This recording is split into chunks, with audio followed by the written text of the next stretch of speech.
கிறிஸ்துவுக்குள் அன்பானவர்களே, நம்முடைய ஆண்டவர் ரட்சகருமான இயேசு கிறிஸ்துவின் வல்லமையான நாமத்தில் உங்களை வாழ்த்தி வரவேற்கிறோம்.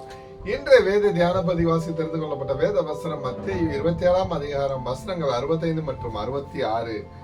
அதற்கு பிலாத்து, உங்களுக்கு காவல் சேவர் உண்டே, போய் உங்களால் கூடிய மட்டும் பத்திரப்படுத்திக் கொள்ளுங்கள் என்றான்.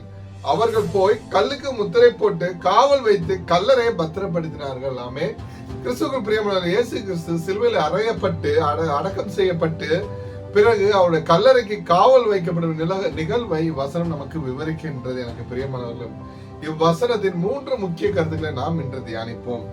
பிலாத்துவின் அனுமதி. முதலாவதாக பிலாத்துவின் அனுமதி. இயேசு உயிர்த்தெழுவேன் என்று சொன்னது அவருடைய சீசர்களால் இயேசுவின் திருவிடப்பட்டு விடக்கூடாது என்பதற்காக பரிசேயர்களும் மற்றும் பிரதான ஆசாரிகளும் பிலாத்துவிடம் காவல் கோரினார்கள். பிலாத்து அவர்களுக்கு ரோம போர் வீரர்களை கொண்டு கல்லறையை பாதுகாக்க அனுமதி அளித்து, உங்களால் முடிந்தவரை பாதுகாத்துக் கொள்ளுங்கள் என்று அவன் கூறியது மனித முயற்சிகளால் செய்யக்கூடிய உச்சகட்ட பாதுகாப்பை செய்ய சொன்னதை வசனம் நமக்கு குறிக்கிறது. ஆமென்.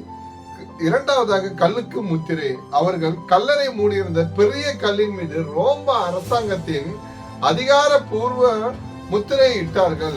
இந்த முத்திரையை யாராவது உடைத்தால் அது மரண தண்டனைக்குரிய குற்றமாக கருதப்பட்டது. எனக்கு பிரியமானவர்களே, மூன்றாவதாக போர் வீரர்களின் காவல். கல்லுக்கு முத்திரை இட்டதுடன் இல்லாமல் ஆயுதம் ஏந்திய காவல் வீரர்களையும் அங்கே நிறுத்தினார்கள். கல்லறையிலிருந்து யாரும் திருவுடலை திருடிவிடக் கூடாது என்பதே அவர்களின் நோக்கமாக இருந்தது. எனக்கு பிரியமானவர்களே, இவ்வசனம் இயேசுவின் உயிர்த்தெழுதல் ஒரு கட்டுக்கதை என்பதை நமக்கு உறுதிப்படுத்துகின்றன. இவ்வளவு பலமான காவல் மற்றும் அரசாங்க முத்திரையும் மீறி இயேசு உயிர்த்தெழுந்தார் என்பது ஒரு தெய்வீக அற்புதம் என்பதை உலகுக்கு நிரூபிக்கும் சான்றாக அமைந்தது. ஆமென். நம்மை அழைத்த தேவன் உண்மை உள்ளவர். கர்த்தராகிய இயேசு கிறிஸ்துவின் கிருபை உங்கள் அனைவரோடு கூட இருப்பதாக. ஆமென்.